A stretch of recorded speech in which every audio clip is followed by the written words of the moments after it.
Hello everyone and welcome back to my channel. It's great to see you guys again.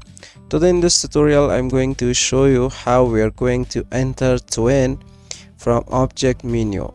So here we have this enter twin and we have the make, release and edit. So first we have to make your shape, then you can apply this enter twin on that. So we're going to make this ellipse by holding alt and shift. So here I'm going to make that Control C, Control V.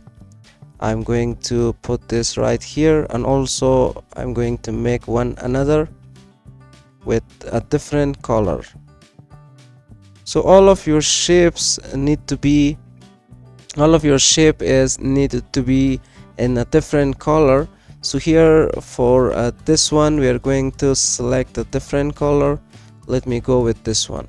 So now I'm going to select everything and I need to go to the object, and if you want to intertwine between these two and you want to bring this shape, this red shape in front of this blue, so you need to use the pen tool. You need to expand this first and then you need to use the pen tool so you can make the shape the same size that you want to intertwine, and you need to change the color according to your shape.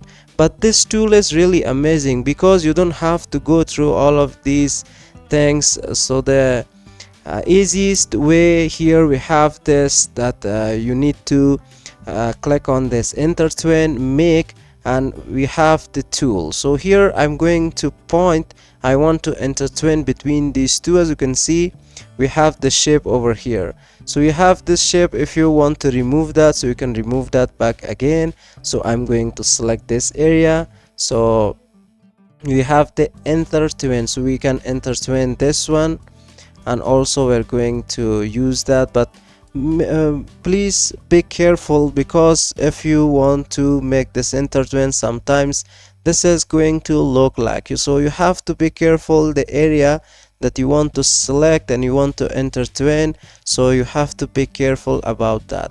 So I'm going to just make this area as well. So we want to intertwine this, and also I'm going to do this again. So here I'm going to select this area. So let me undo. So here I'm going to do this again. So I'm going to select only this area. Now it's perfect. And also I want to do for this area, and also I want to do for this. So now if you just go to the object under intertwine, so we have no release and edit. Why is that? Because you have to grab your selection tool. When you grab your selection tool, so here on the intertwine we have the release and we have the edit. So if you want to edit, so we are going to click on edit. So now you can edit. And if you want to release, so you are going to just click on the release. But before that, make sure you select your selection tool, and then you need to go to this intertwine and click on the release. So now it's a release. So this is how you can intertwine between your shapes using this tool under object menu. So hope you guys enjoyed this tutorial and learned how to use this tool with your shapes. And if you found this video helpful, don't forget to subscribe to the channel and also like and share this video. So see you guys in the next video.